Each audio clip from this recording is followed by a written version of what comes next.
And yeah, so we went out and we started, we started really looking at this thing. And we actually, it was so funny, Pete was spending time there, and I'll show you some pictures of it. Hang on, if I can find them. Yeah. Yeah, so this is it. It's actually 2 lots. It's like 1, 2, 3, 4, 5 buildings. Okay. And it's us, he sold us 105 units. Let me see what else we got. Any pictures? Yeah, here's some good pictures here. So let me see, what did Pete put here? Let's see. Oh yeah. Yeah, so Pete, and this is something that Pete does, is he draws this up. And he kind of like, he went off of like what he told us. And I kind of drew this little map up here. This is what Sammy told us is what it looked like. It's like a storage facility, right? It's a nice storage facility. I mean, there's nothing wrong with it, honestly. I mean, it looks like a nice storage facility. So, my horrible pictures here. But yeah, so that's what it looks like. And actually, I wanted to show you this folder too, just so you kind of had an idea, because this folder, because we're privately funded. When we find somebody to lend on a property like this, we just share the folder with the lender. So the lender has access to everything. And then you can see this.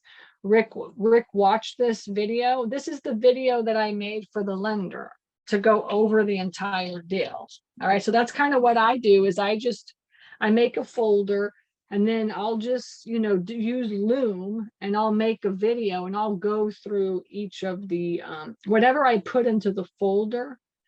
I will just make a video and go through all this. We have a whole bunch of different deals. We have a lot of deal analyzers, because in the end, like what he told us and what actually was happening was like 2 separate things. Okay. What's this thing? Did he give us? Yeah. And he did not print this out. This is something that like Pete put together. And let's see what else. Yeah. Yeah, so this is looking good. Yeah, so we had a whole bunch of deal analyzers. I'm pretty sure Pete. Oh no, he drew this out. Yeah, he drew this out. He drew the maps. Yeah. Okay, so he drew a little map for us so that we could put it into storage, and get it all set up. And yeah, and that's really what it looks like. And so we shared this folder with Rick, who's one of my lenders, and he said, yeah, I'll lend you the money. And so we, when we talked to Sammy, we told him $275,000 is what we said. He said he wanted 300,000. And I said, would you do 275? That'd really kind of like help us out. And he said, yeah, I really like you, Stacy. I'll do 275. So we put it under contract for 275, and he wanted to have his, attorney close on it. So we just had his attorney close, and then we closed on it. And we closed at the end of the year, like I think 2019, if I'm sure, if I can't remember anymore, but we closed on it. We've had it a couple of years. And as we did the due diligence period, and we could not open up hardly any of the units because they were all locked, right? Now, that when units are all locked, right, that means that you should be getting income for that, right? That's like, that means that you either have it vacant and you should be able to unlock it and like rent the unit, or like it's locked and somebody's stuff is in there, right? Well, that was not the case with Sammy. Okay. Come to find out, after he gave us at closing a stack of his contracts.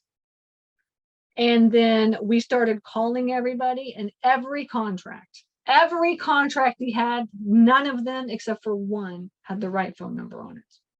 All right. And he had like a stack, probably everybody he had rented to in like the 20 years that he owned the facility, right? And then come to find out, so we had to skip trace, we had to find every owner somehow, we had to go through the whole auction process. And in the end, almost every facility was full of stuff, completely full. and nobody was paying. He was making $400. We collected $400 like for the first couple of months that we owned the facility. Okay. So, I mean, essentially it was just totally mismanaged, and he just like ran it to the ground. And, but that was okay, because typically, I mean, we expect that anyways, when we buy like severely mismanaged facilities, we expect that we're not going to be making that much money, and we'll just come out of pocket. Personally, we'll come out of pocket to get it up and running. But he had no proof of income. He had no like rent roll. We kind of went through and made a spreadsheet and kind of try to work through that, contact everybody.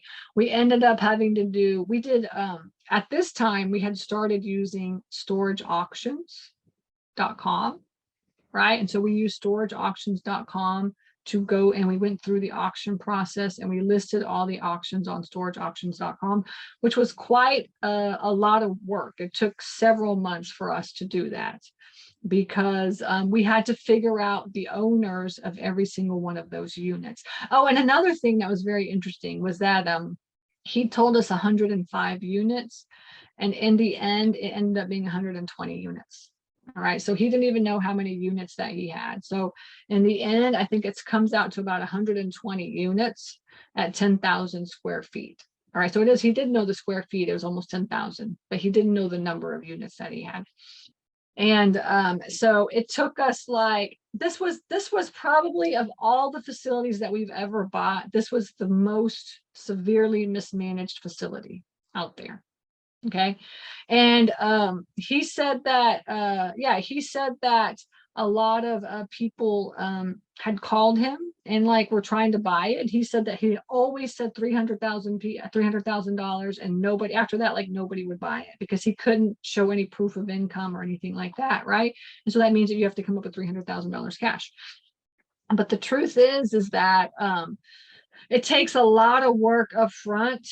It takes a lot of work up front to do stuff like this, but in the end, we got 120 units, 10,000 square feet for 300 grand, which is like really good.